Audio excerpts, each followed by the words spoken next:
This is the apparatus we use to make a batch of tiles, anything up to 5 inches square. I could go a little bit bigger than that, but maybe up to 6, but not bigger than that. This is a pug mill, and it has a former on the end of it, and so instead of being a conical nose cone like that, it's got a letterbox shaped one, and that will take a variety of different formers on it, and you probably can't see them actually, they're probably out of shot, but I'm just going to demonstrate it so you can see how it works. So what it's going to do, I'm going to put red clay in this end of it, and it's going to push it out in a, it's going to extrude it out of the other end of it. Let's have a look and see.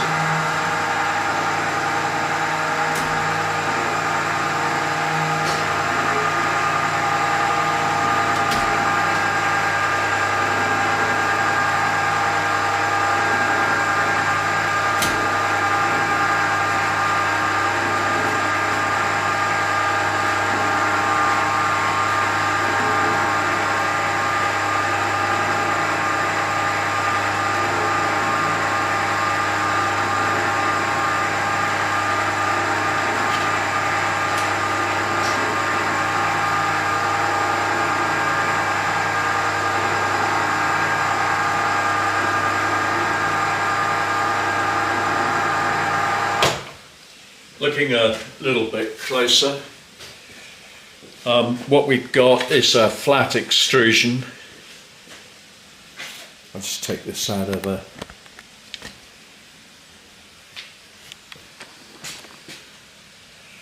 So that's pushing that clay out there, and it's pushing it. I mean, this is just a piece of apparatus I bodged up out of one of these pretty awful mitre saw stand. This was never a very stable thing, so I just used a broken belt from the belt sander, which is quite long, you know, it's all the way down there, and by the time you've taken the whole thing off, and its entire length is more than enough to cover that board a couple of times over, really. But anyway, we only need to go up it once, and then once we've got a length like this, we can just cut it and put it on a length of plasterboard to suit, you know, whatever size of tile we're going to cut on it. Now, these are tiles that I made on it a couple of days ago. And there's 3 sets of 5-inch tiles there. There's 8 in each set. There's 1, 2. There's the third one. And one of these is for the coffee table that we were doing a little series of woodwork videos on. And what the idea is that those tiles get set inside the top. This is not the top. This is actually this piece of plywood here. Will be supporting the tiles, and that fits inside the construction of the table. The tiles go on top of this, and the slate top goes around the tiles and covers this plywood, and it covers the top of these rails. So it ends up being quite a substantial table. And if you were following that series of woodwork videos, then you'll see how we chop these joints out with a table saw sled, and we used a 1/2-inch router to put this moulding on the oak upstands, and so on. Anyway, that we'll come back to that. Another use we've got for these extrusions here is to build things like this, and that's a garden planter, and you know, it gives us a very even extrusion, we don't have any problems with unevenness or joining it together or anything like that.